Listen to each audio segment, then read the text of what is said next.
This evening we're going to be in Mark chapter 13.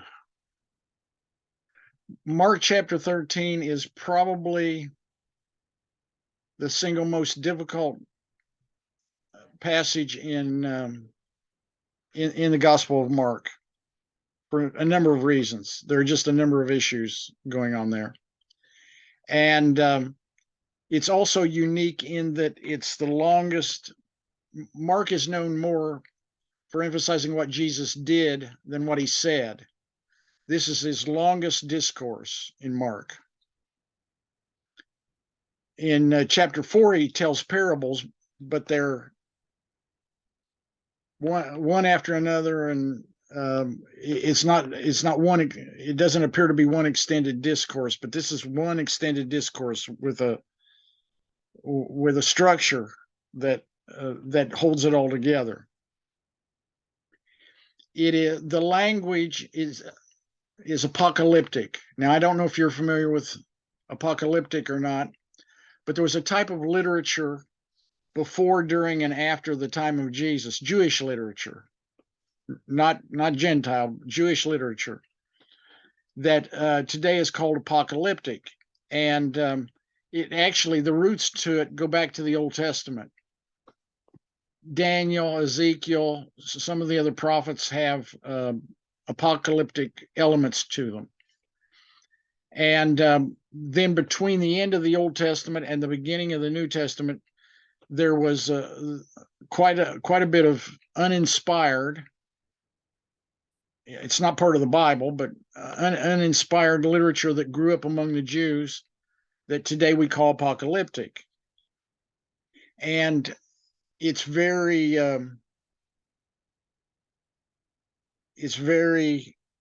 imaginative, for lack of a better term. It's strong on symbols and symbolism. It's a mistake to try to take it literally. Doesn't mean that there aren't any literal elements, but overall it's not literal. Sometimes Mark 13 is called the little apocalypse. It's not totally like apocalyptic, and yet there are elements there. You see the same sort of thing in the book of Revelation. Revelation is very heavy on symbolism. And it's a mistake. Are there literal elements in Mark 13 and in the book of Revelation? Yes. But it's a mistake to make a literal interpretation your basic approach to those, because there's just too much that's that is symbolic and uses images that are meant to evoke certain things, but that are not meant to be taken literally. And we'll see some of that as we go on. So that's part of it. Mark 13 also, I'll say something about this. It fits in. Jesus has been in Jerusalem, chapter 12. At the end of chapter 12, he's sitting watching the people put their money into the treasury. And that's where he points out the widow and her great generosity and thankfulness to God in giving all that she had. Although it wasn't much, it was all that she had. And then Mark 13 grows out of that. He's in Jerusalem. He's in the temple. As we will see early in Mark 13, the disciples are impressed by the temple. They make a comment on it, and then he makes a shocking prediction. And in effect, it is an extension of what he's already said when he cleansed the temple, and he said, "My house is to be a house of prayer, but you've made it into a den of thieves." He's pronouncing a judgment on the old system and on the way they handled it. Not he's not making a judgment. He's not saying that the law of Moses was bad, but he's saying the way the Jews, and specifically the Jewish leadership, the way they had corrupted it, that they were bringing judgment on themselves. And Mark 13 is going to carry that idea on, and it is going to take us right down to the beginning of the end, what brings on the suffering and death and resurrection of Jesus. So that's one thing. Also, Mark 13, as I've said, is perhaps the most difficult passage in Mark from the standpoint of how you interpret it. And I want to give you a couple of ideas that I think will help, and you'll see as we go through it. A couple of them are analogies. The first two are analogies. I wear glasses. A lot of people wear glasses. Sometimes you wear glasses younger, and sometimes as people get older, they wear glasses. But glasses were invented because people have weak eyes. Something's weak. You're nearsighted or you're farsighted, and the glasses help. But sometimes over time, eyesight changes so that somebody who's nearsighted begins to not see as well at the distance either. So they came up with bifocals. So you look under and you can read, that's magnified, and you look up high in your glasses and you can see at a distance. But then they found that didn't totally help everyone, because some people had trouble with the middle as well. So they came up with trifocals. Never had trifocals. So anyway, 2 lines and 3 sections. But then, better than trifocals is progressive lenses. And with progressive lenses, again, when you look through the bottom of them and you look up close, it's for magnifying things that are close to you. Then you look up a little higher, and gradually, progressively, the middle distances come into focus, and then you look above and the distant ones. Especially that threefold idea. It's a little more complicated than that, but I think that will help us in reading Mark 13. Because some people have taken Mark 13 all one way or all another. There are people who interpret Mark 13 as all having to do with the destruction of Jerusalem. Everything has to do with the destruction of Jerusalem. I think there's a real problem with some of the passages in making everything fit with the destruction of Jerusalem. But there are other people who go to the opposite extreme, in my view, and rather than it all being fulfilled in AD 70 with the destruction of Jerusalem, they believe it's all pointing to the future. So you're going to have a future Antichrist, and you'll have armies surrounding Jerusalem, and you're going to have the return of Christ, all in the future end times stuff. But I believe both of those are actually a misreading of Mark 13, and it will help us if we think in terms of progressive lenses. Some of it, when Jesus spoke these words, some of it was going to be happening relatively soon. Some was going to be a little more distant, and some was going to be very distant. I think that analogy will help us in understanding Mark 13 and what's going on there. A second analogy, one has to do with eyeglasses. The second analogy has to do with mountains. If you've ever, for instance, if you're in Colorado and you're back away from Denver and you see the mountains in the distance, or any other time when there's a mountain range and it's in the distance, it looks like, from a distance, as you're looking at the mountain range, it looks like that those mountain peaks are just coming one after another, that they appear to be on top of each other. But sometimes when you get to the first peak, you find out that the next peak is miles away. There's actually a great distance between them, but when you're back looking at them, it looks like There's just very little distance at all. They're just one on top of the other, but they're actually not. I call that the prophetic perspective. You see it sometimes in the Old Testament where the prophets will see things at a distance, and from our perspective, it looks as if those things are happening one right after the other. But when you historically, when you get close to them, you find out there's a great distance between them. And I believe that Jesus' perspective here in Mark 13 is a prophetic perspective in that same sense, that we're going to see a number of events and it's going to look like they're happening one on top of the other, one just right after the other.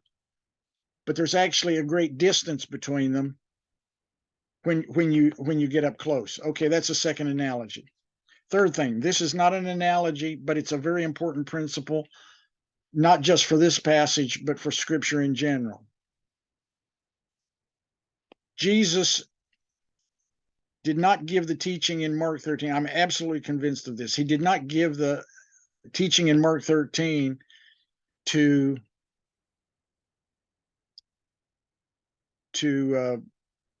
how should I put it? To appeal to our curiosity. Well, sometimes I call the way people use Mark 13 and the way they use the book of Revelation the better than science fiction approach. It's just fantastic. It is beyond anything we have ever seen. And the problem is, I think that's not doing justice to what the passages are actually saying. But one of the points that I want to make about it is Jesus doesn't give this stuff just so we will have some kind of a picture of the end time. He gives this stuff, and we're going to see it as we go through it. He gives it for a very practical purpose. It doesn't have to do with revealing stuff that we're curious about, but what it has to do with is it's a call to faithfulness. A very practical purpose. It's not simply to appeal to our curiosity or our imagination, but it's to appeal to our hearts and our lives to be faithful. We'll see that as we go on. Okay, Mark 13. Oh, are there any questions about the analogies or that application part? And I think all those will become clearer as we get into Mark 13. But are there any questions or comments about any of that?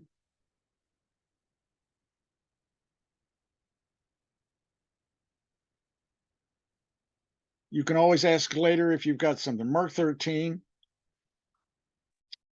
verses 1 and 2. And as he came out of the temple, one of his disciples said to him, "Look, teacher, what wonderful stones and what wonderful buildings." And Jesus said to him, "Do you see these great buildings? There will not be left here one stone upon another that will not be thrown down." Now, what they're talking about is Herod's temple. Solomon's temple had been destroyed by the Babylonians. It had been rebuilt in the time of Ezra and Nehemiah.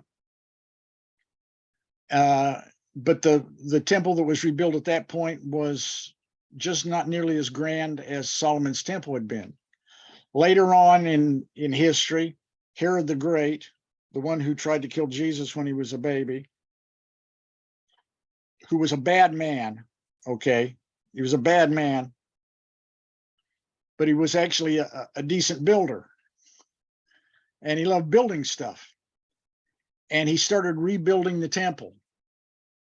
And he started the rebuilding project, and it was ended during the reign of his sons.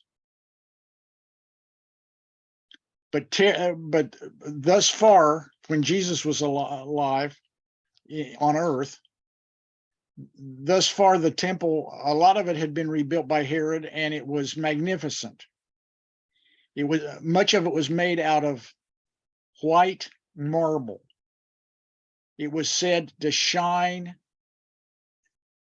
in the sun. The sun would glint off of it. white marble with gold, with gold attached to it. The stones were huge. Now,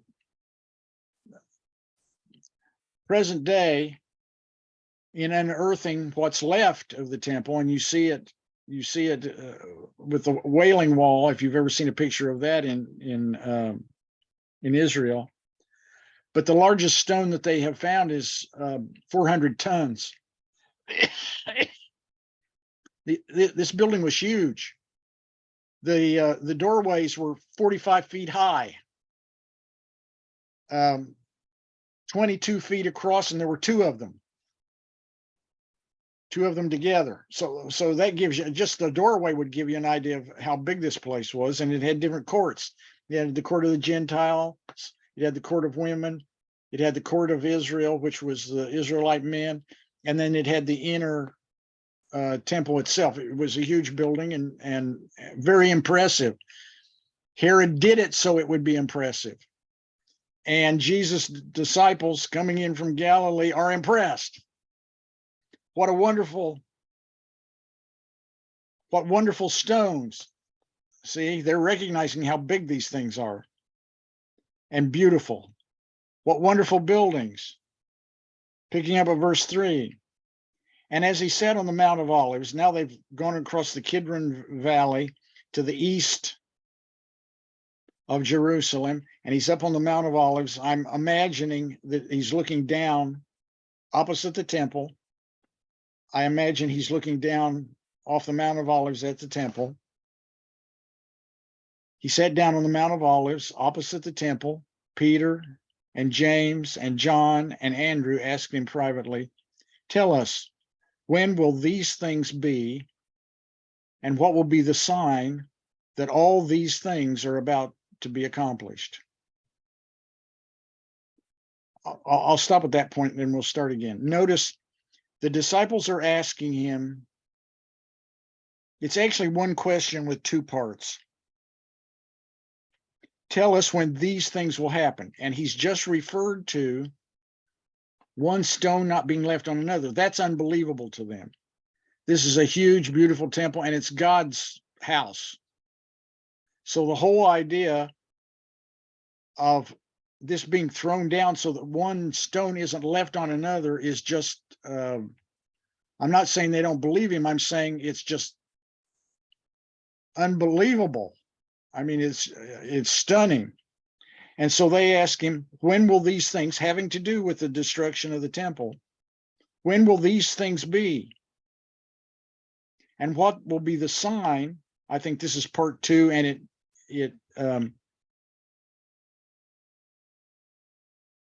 it takes the first question on farther. And what will be the sign that these things are about to be accomplished? So when are these things, the destruction of the temple, going to happen? And what's going to be the sign that this is about to happen? Jesus said to them, or began to say to them, "Take heed," or ESV says, "see that no one leads you astray. Many will come in my name saying, 'I am he,' and they will lead many astray. And when you hear of wars and rumors of wars, do not be alarmed. This must take place, but the end is not yet. For nation will rise against nation, and kingdom against kingdom. There will be earthquakes in various places. There will be famines. These are but the beginning of birth pains." Now, I want you to notice how he introduces his answer. Their question was, or questions, when will these things be, and what will be the sign that these things are about to be accomplished? So Jesus says, "See," ESV translates it, or "take heed."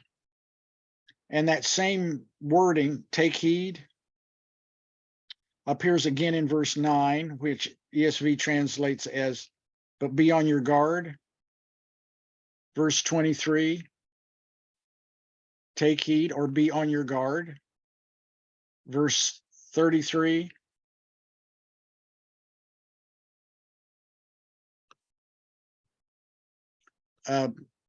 take heed or be on your guard, keep awake.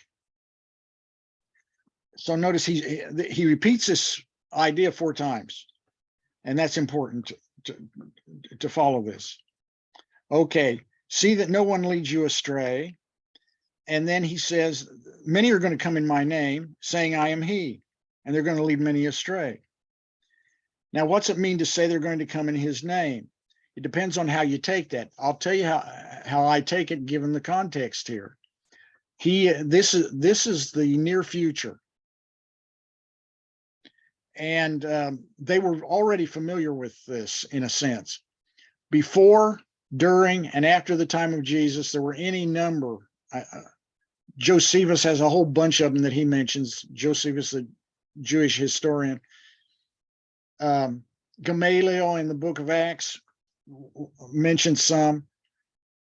And I think the indication is there were others that we don't know anything about, who I believe, when he said, who come in my name, what's the name?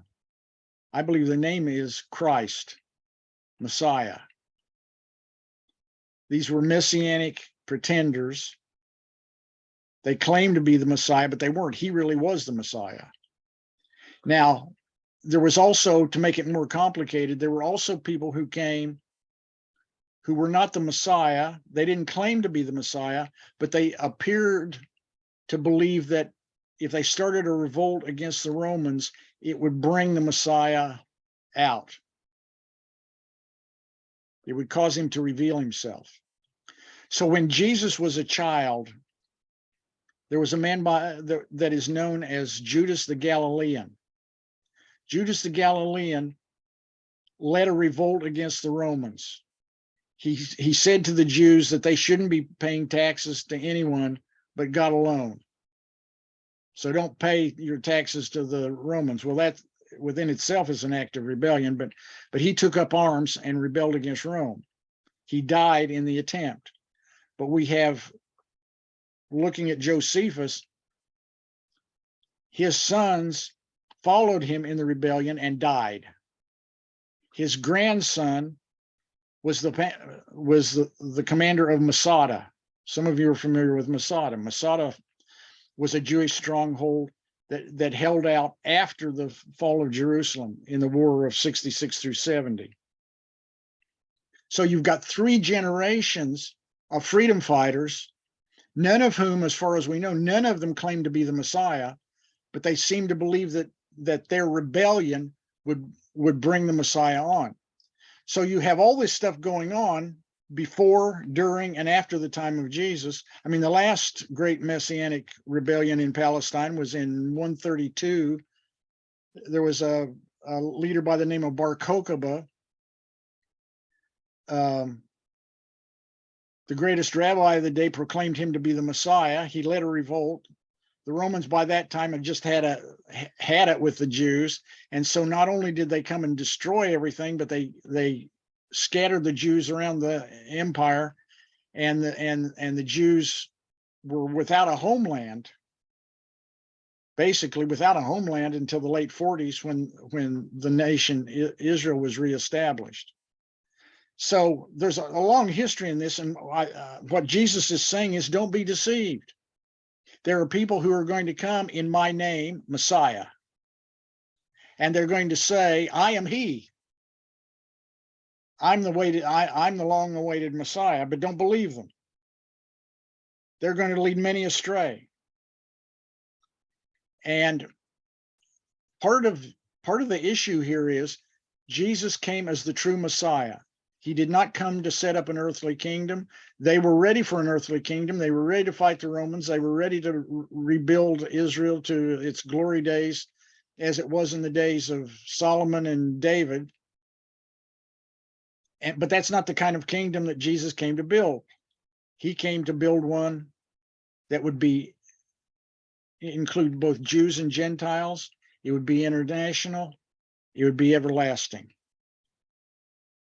It would not have property, but it would be a spiritual kingdom in which people submitted themselves to the true king, the God of the universe, the kingdom of God. And so while today these freedom fighters are lauded by the people of Israel, I believe it was a misunderstanding of who the Messiah really was and what he had really come to do. And judgment was coming because they hadn't accepted the truth of what God had prophesied and what Jesus revealed.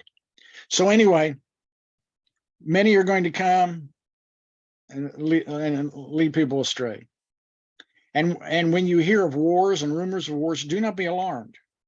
See, even today, when we hear of wars and rumors of wars, we get alarmed. And he's telling them, don't be alarmed. Why? This must take place, but the end is not yet. For nation will rise against nation and kingdom against kingdom. There will be earthquakes in various places. There will be famines. But these are the beginning, but these are but the beginning of birth pains. Sometimes people say, oh, look, there are wars and rumors of wars, and nations and kingdoms are rising up against kingdoms, and there are earthquakes and there are famines. It must be the end of the world. Can you think of any time in history when there wasn't nation against nation or kingdom against kingdom, and when there weren't famines and earthquakes? Jesus is saying there's going to be distressing times coming. There will be terrible things happening. But this is only the beginning of birth pains. This is not the end of the world. Remember, and he started this by saying, take heed. See that no one leads you astray. Don't get overly excited by this. Now he continues, verse 9. But be on your guard, or take heed, for they will deliver you over to councils, and you will be beaten in synagogues, and you will stand before governors and kings for my sake, to bear witness before them. And the gospel must first be proclaimed to all nations. And when they bring you to trial and deliver you over, do not be anxious beforehand what you are to say, but say whatever is given to you in the hour. For it is not you who speak, but the Holy Spirit. And brother will deliver brother over to death, and father his children, and children will rise against parents and have them put to death. And you will be hated by all for my name's sake. But the one who endures to the end will be saved. So again, relatively closely, he sees a time of persecution coming. Some of these things that we've already mentioned were common in their society. People claiming to be the Messiah, that was in their society. Christian, non-Christian, follower of Jesus, non-follower, they all were aware of this. The idea of wars and rumors of wars, and that alarming you, nation rising up against nation, and earthquakes and famines, those are all common things, common problems. Don't be alarmed by those. That doesn't mean the end is here. It means that's just the beginning. But then he gets more specific to his disciples. For they will deliver you. Remember, he's talking to his disciples. They're going to deliver you over to councils, and you're going to be beaten in synagogues. So the Jews are going to persecute you. And if you start reading the book of Acts, you see the Jews were the first ones to persecute them. At the beginning, the Jews weren't persecuting them, but as they realized what they were proclaiming, they did. But then it also says, and you will stand before governors and kings for my sake to bear witness before them. Governors and kings now are Gentiles. At the very beginning, the Romans gave the church a pass. The reason was they thought that Christians were kind of an offbeat sect of the Jews, and the Jews had a pass. The Roman government had rules for religion, but the Jews were an offbeat group, and the Romans recognized that and just let them be offbeat. When Christianity first started, they thought that this was just another sect of the Jews, and so the Christians had a pass. But eventually they realized these aren't Jews. There's something different. They're no longer under the umbrella of protection that the Jews have. And that's when the Roman government started persecuting the Jews. The Christians. So by the end of the first century, Book of Revelation reflects it, the full might of the Roman Empire was beginning to be used on the church, and it grew worse after that. But notice he's still talking about the future. It's not very far future. I mean, the book of Acts starts a relatively short time after the resurrection of Jesus. And so these events are coming on pretty quickly. And again, his concern is their faithfulness. Verse 9, but be on guard. Be prepared for this. It's coming. You're going to be persecuted. You need to be ready. You need to take heed. You need to be on guard because it's coming. And then he ends this paragraph by saying, but the one who endures to the end will be saved. Hang in there. Persecution's coming. They're going to try you. They're going to persecute you. Even family members are going to turn against you because of me. But endure. Then the scene changes again. And I believe with our progressive lenses, first we've seen this fairly immediate, but this next picture is going to be a little more distant. But when you see the abomination of desolation standing where he ought not be, let the reader understand, then let those who are in Judea flee to the mountains. Let the one who is on the housetop not go down, nor enter his house to take anything out. And let the one who is in the field not go back to take his cloak. And alas, for women who are pregnant, and for those who are nursing infants in those days.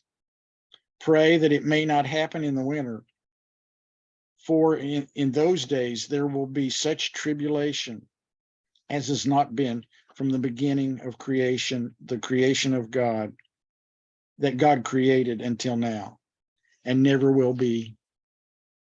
And if the Lord had not cut short the days, no human being would be saved. But for the sake of the elect, whom he has chosen, he shortened the days. And then if anyone says to you, look, here he is, or here is the Christ, or look, there he is, do not believe it.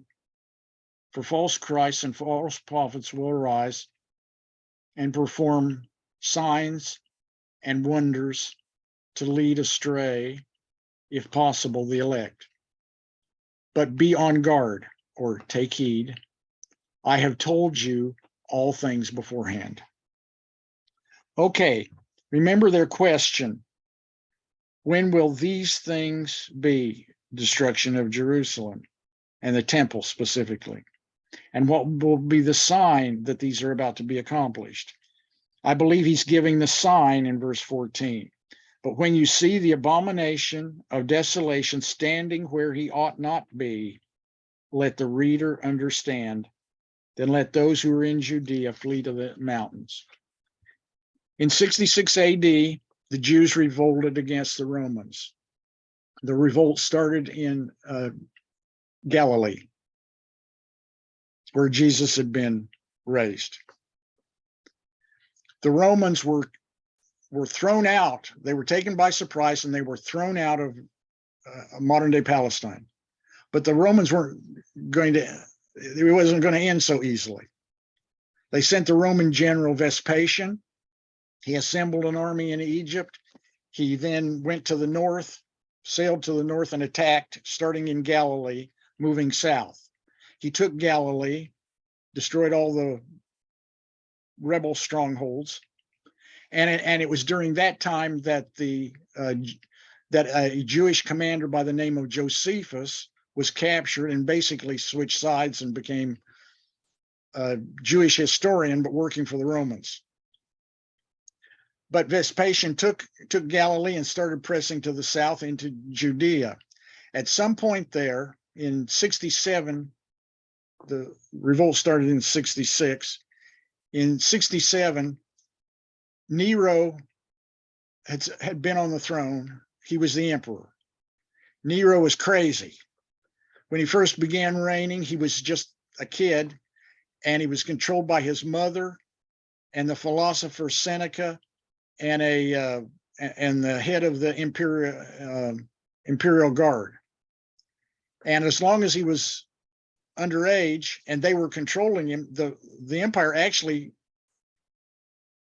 went along pretty well. But then when he became an adult, he started, he murdered his mother.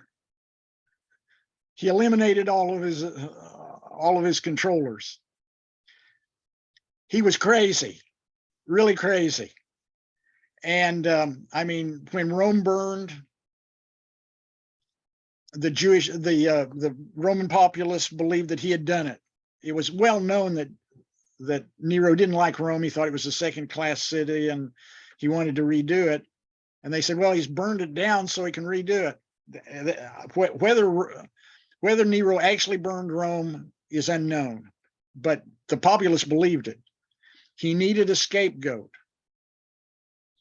Christians were a handy scapegoat. Everybody was suspicious of the Christians anyway, so he blamed them. They burned Rome. And so he started persecuting them. And it's believed, historically, it's believed that Peter and Paul were both martyred under Nero in Rome during this persecution. He literally used Christians who were crucified and set on fire to light up his garden parties. The guy was crazy, okay? After a while, the Roman population couldn't take crazy Nero anymore, and they revolted against him. He ran for his life, and before they could catch him, he committed suicide. He committed suicide by saying, "The world has lost a great artist." After Nero's death, in a 1-year period, there were 3 emperors. None of them lasted very long. Literally, it was not healthy to be emperor. Chaos reigned in Rome. And all this is going on while Vespasian is trying to wage a war against the rebels and the rebel Jews. His legions proclaim him as emperor. So Vespasian returns to Rome to claim the throne, and he leaves his son, Titus, to finish the conquest. So it's Titus, in the end, it's Titus who takes Jerusalem. Titus approached Jerusalem. By the way, Vespasian did become emperor, and he reigned for 10 years. Titus came against Jerusalem from 3 angles. 1 legion, Roman army. 1 legion came from Emmaus. Remember in Luke, there are guys who are on the road to Emmaus. That's the Emmaus. They came from the west, from Emmaus. 1 legion came from the east, from Jordan, or Jericho rather. Well, that's on the Jordan, but came from Jericho. And 2 legions led by Titus himself came from the north west.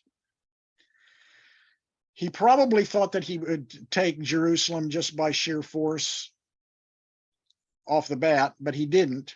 He found that Jerusalem was a very strong city. It had three concentric walls that were strong. It was defended by fanatical rebels, at least 20,000 of them. And he found that his early attempts to take it were thwarted by the Jews, by their ferocity, but also they were good guerrilla fighters. So he changed tactics. One of his tactics was he had a little bit of competition among the legions. He wanted them to build a wall around Jerusalem. Jerusalem was a walled city, but he wanted a wall around Jerusalem. And each legion was given a certain section of the wall. And there was a contest to see who could finish their section first. So he built the wall pretty quickly. The wall was meant to keep reinforcements out, to keep people from reinforcing the ones in Jerusalem, but also to keep them from escaping. Then he just starved them out. They had plenty of water, but food ran short. And it was a terrible time. When Jesus talks about tribulation, and if the time hadn't been cut short, nobody would have lived. And it being the most terrible time since creation, that sounds like it might be hyperbole, but it may not have been at all. It was terrible to be inside that city when it was all bottled up by the Romans and no food. You couldn't get food. So things happened like, if you were too fat, you must be hoarding food. They put you to death. It got to a place where they were so hungry that it's known that women actually ate their infants. It was a terrible, terrible time. And finally, the Romans, the vice of the Romans started squeezing Jerusalem. Eventually, they destroyed the city. They destroyed the temple. Not one stone left on another, as Jesus had predicted. Everyone was either killed or taken off into exile. But the Christians weren't there. Remember what Jesus said? When you see the abomination of desolation standing where he ought not be, let the reader understand. By the way, Luke, there are parallels to this. Matthew 24 is a parallel. If you go to Matthew 24, you'll see the same discourses here in chapter 13. If you go to Luke 21, you'll see the same discourse, but the wording is a little different. And Luke, the Gentile, in writing about this, doesn't use the term abomination of desolation. He says, when you see the armies surrounding Jerusalem. I believe the abomination of desolation are Roman armies, maybe personified in Titus himself. An abomination of desolation is an allusion to Daniel, in which the temple would be desecrated in the days of Antiochus Epiphanes. That was well before the events in Mark 13. But I believe it's a symbol to say, when you see the time coming when the temple's going to be desecrated again by Gentiles, flee, run. If you're out in the field, don't go back to your house. If you're on the roof of the house, don't even come down and take what's in the house. It'll be a terrible time for pregnant women or for nursing mothers, because they're going to be on the run. Eusebius, the Christian historian, in outside the Bible, a few centuries later, said that when the Roman armies came against Jerusalem, that that there was a prophecy. I think the prophecy is probably based in Mark 13, but there was a prophecy for the Christians to run, to leave Jerusalem, to head for the hills and go to Pella. And Eusebius claims that they did. But right here, Jesus is saying, when you see it happening, when you see this unfolding, run. Don't be caught in this trap. Because you see, you had the freedom fighters, the rebels, but most of the people in Jerusalem weren't part of weren't rebels. They may be supporting them, but they weren't rebels.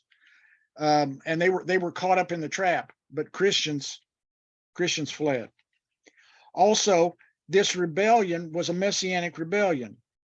And Jesus says, and then if anyone says to you, look, here's the Christ, or look, there he is, don't believe it. False Christs and false prophets will arise. Oh, by the way, to add to the terrible time in Jerusalem, the freedom fighters weren't all of one piece. They were different bands. And when they weren't fighting the Romans, they were fighting each other. So you just had a total breakdown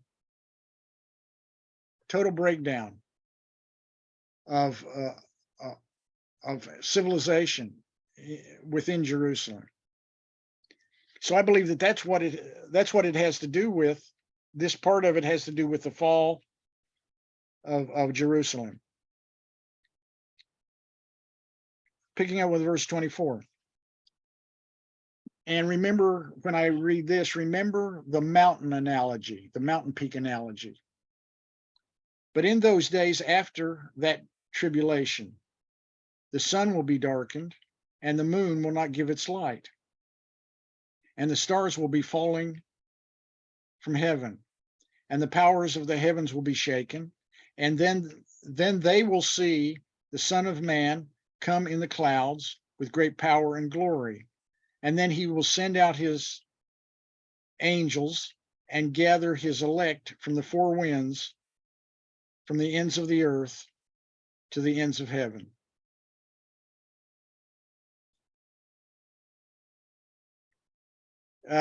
Up to this point, have you noticed it's been, how do I want to put it? He's spoken directly to them. Be on your guard, for they will deliver you over. When you see the abomination of desolation, where he ought not be. And remember, and he ends that section, but be on guard. I have told you all things. Remember, they asked about when will these things be? And he says, I've just told you all things. I've answered your question, in other words. There's more to come, but I've answered your question. But be on guard. Don't be fooled.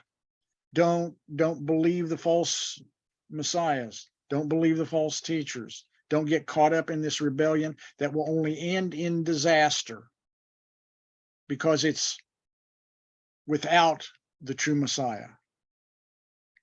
Okay, but then in verses 24 through 27, notice he doesn't address them. He doesn't say you. But in those days after that tribulation, the sun will be darkened and so on. Verse 26, and then they will see. He's not envisioning these disciples who are then listening to him as being part of this. Okay. Also, remember the mountain analogy. When you first read this, it sounds like in those days after the tribulation, the sun will be darkened. It sounds like this is going to happen immediately after the destruction of Jerusalem and the destruction of the temple. But from the prophetic, but it doesn't actually say that. And it says in the days after that tribulation, but it doesn't say how long that's going to be. I realize that the language is difficult. It would appear to be right away, and yet he doesn't envision them as having any part of this, which it seems to me is pointing to it being more distant. And I believe what he's done is he said, you're going to suffer things that everybody suffers, wars and rumors of wars and earthquakes and famine. Plus, being my followers, you're going to suffer other things that are unique to my followers. You're going to be persecuted. Even family members are going to turn against you. In the immediate, you're going to see that, but that's not the end. That's not the end of all things. Then there's something else coming, and it's going to be bad. In fact, it's going to be so bad that when you see it coming, run. Don't be caught up in it. And don't believe ones who say that they're the Christ or that they see him coming or see who he is, because there are going to be a lot of false Christs and false prophets. And they'll even perform signs and wonders to lead the astray apostle, to lead the elect astray, if possible. But you be on guard. Keep your head about you. Take heed. I've already told you about the things. There are signs. But then he moves on to the ultimate end. This isn't the end of Jerusalem. This is the end of the world. The sun darkened. The moon doesn't give its light. The stars fall from the heavens. The powers of the heavens are shaken. And then in an allusion to Daniel 7, and then they will see the Son of Man come in the clouds. Jesus is the Son of Man.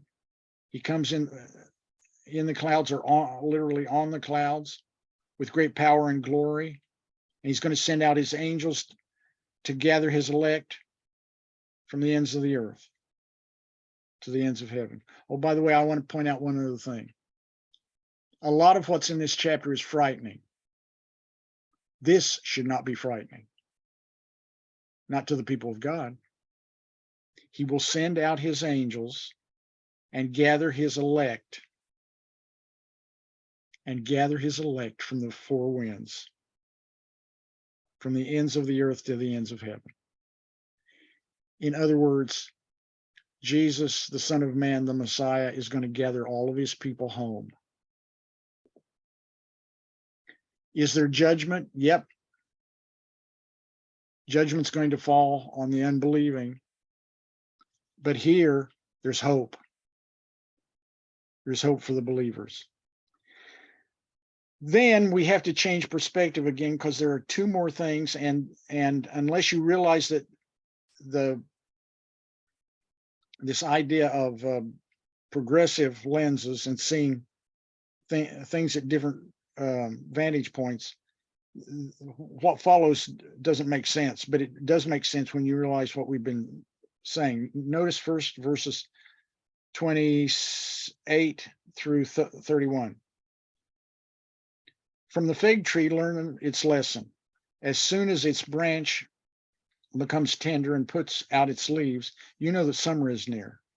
So also when you see these things, remember verse 23, fall of Jerusalem, he says, I've told you all things. Remember these things, and that also has to do with their question. When you see these things taking place, you know that he is near at the very gate. Truly I say to you, this generation will not pass away until all these things take place. Heaven and earth will pass away, but my words will not pass away. I believe what he's doing is he's referring now, not to the end of the world, but he's going back to the destruction of Jerusalem.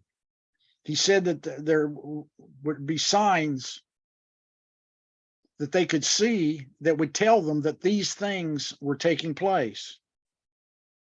And they were to be on their guard as these things took place, to not be frightened, to not think it was the end of the world. It's not the end. It's the beginning of birth pains. And he says, I tell you, this generation will not pass away until these things take place. Now that literally, a generation is what, 40 years? And that would include this. There is something else that I would throw in here too. In Matthew Mark, and Luke. I first discovered this in Luke. The word generation is usually has a negative connotation when Jesus uses it.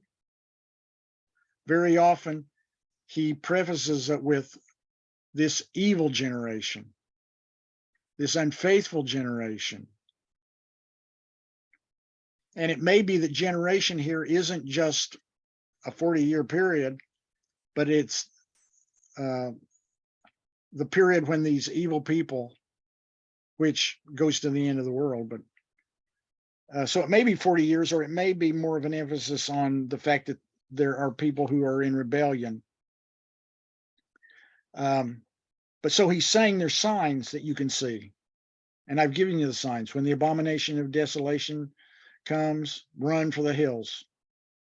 And I think in that context, he is near.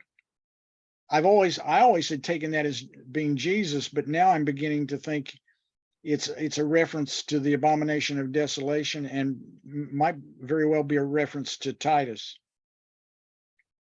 But we're not done yet. Picking up with verse 32, and we're going to change gears again.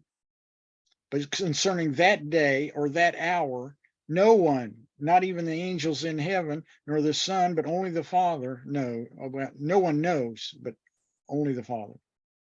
What? You just said, learn the lesson of the fig tree, that you can see when it's coming near. You can see these things take place, and he's near at the very gates. And now you say no one knows. Let's continue. Be on guard, keep awake, for you do not know when the time will come. It is like a man going on a journey, when he leaves home and puts his servants in charge with each his work, and commands the doorkeeper to stay awake.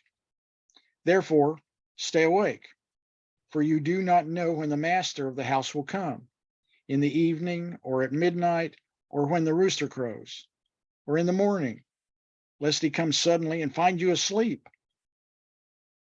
And what I say to you, I say to all, stay awake.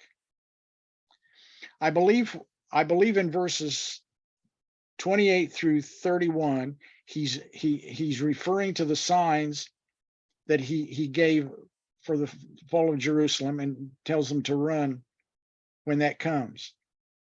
In verses 32 through 37, I believe he is then, because he's referring to something else, because he says there are signs that they can see, and they know when it's time to run. But then starting in verse 32, it says nobody knows the day or the hour. And growing out of that, he says, be on guard and stay awake. And he uses that picture of the man who goes on a journey. He leaves his servants in charge. He's got a doorkeeper there, but they never know when he's going to return. And I believe that's a reference to the second coming, to verses 24 through 27. And so when you sum the whole thing up, I think the basic message is not an appeal to our curiosity about the end of the world and what it will be like. That is far less important than being faithful. Are you following me? He says, stay awake, be on your guard, take heed, be ready. You don't know when Jesus is going to return. You do not know. In other places, he followed by Peter and Paul both use the picture of a thief coming in the night. A thief doesn't call you up ahead of time and let you know he's coming. He surprises you. That's the whole idea. And Jesus says that his coming is going to be like that. It's going to be a surprise. There's no warning. And yet there was a warning for the destruction of Jerusalem. So that I think when you recognize that, you can see the split here. And even though it's confusing, if you keep your eye on the ball, I think it makes sense. Okay, questions or comments?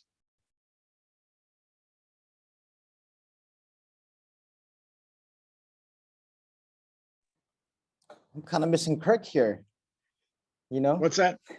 I'm kind of missing Kirk here. He normally chimes up with little comments and questions and stuff like that. But just a couple thoughts. Your analogies. I'm actually learning something today because I am actually nearsighted, so I have to wear glasses. But I didn't Okay. know that about the bifocals or the trifocals. So just appreciate the analogy that you use there. I might have to steal those. You know. Do I guess. that. Still Yeah. boldly.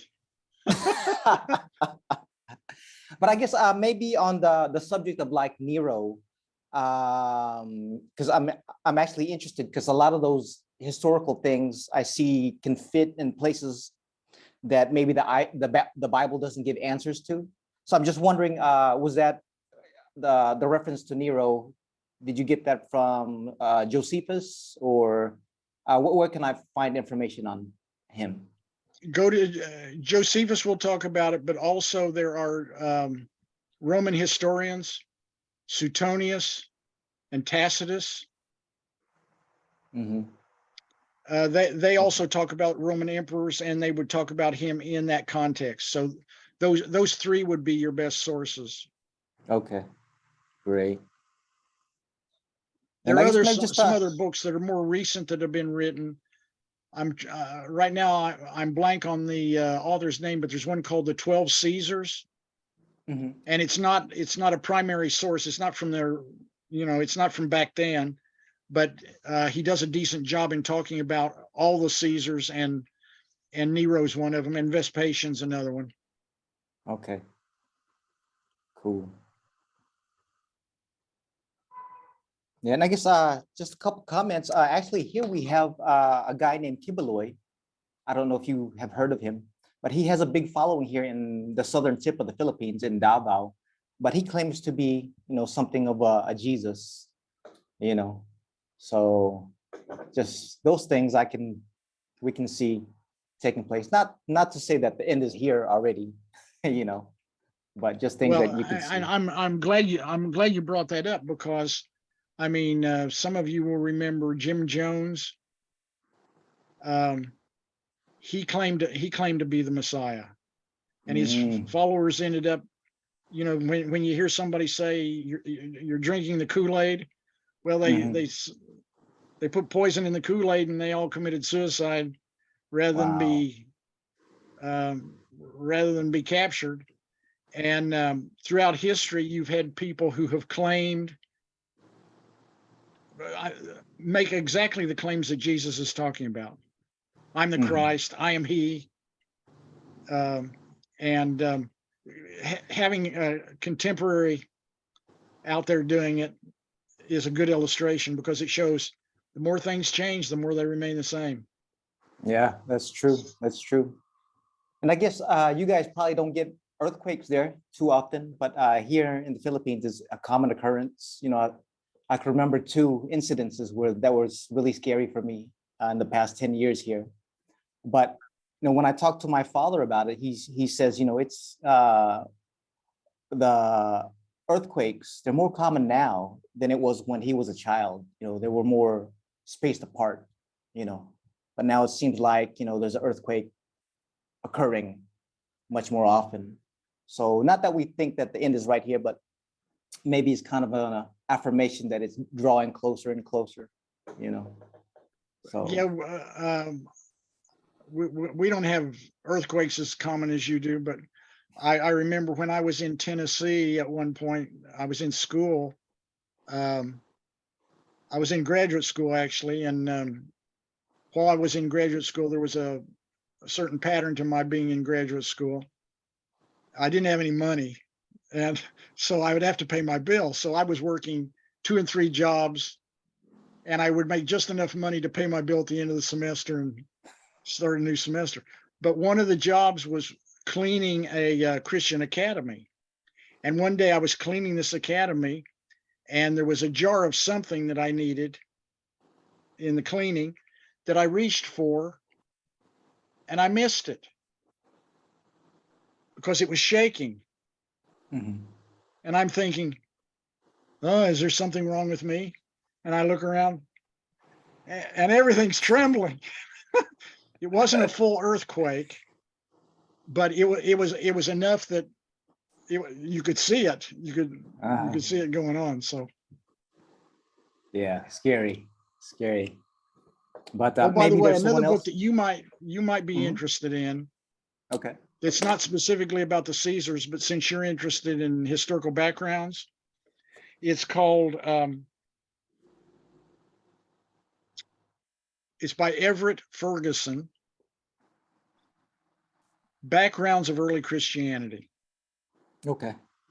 And it does the broad thing. I mean, it talks about the Romans, it talks about the Greeks, it talks about the Jews, and it talks about culture and politics and military and it's a great book.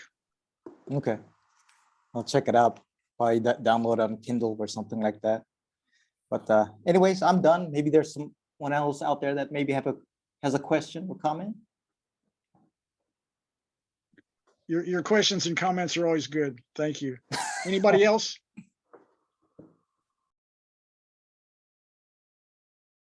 Yeah, we're usually used to Kirk adding something, but he's not with us this Yeah. evening. Yeah, you're missing him now, aren't you? That's right. He said he would listen to it later, but that's not the same. Well, and he Yeah. may contact me. He may contact me and tell me what he's thinking. Okay, there you go.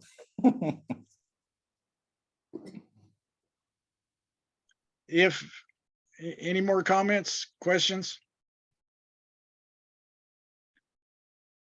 If you think of something later, feel free to let me know.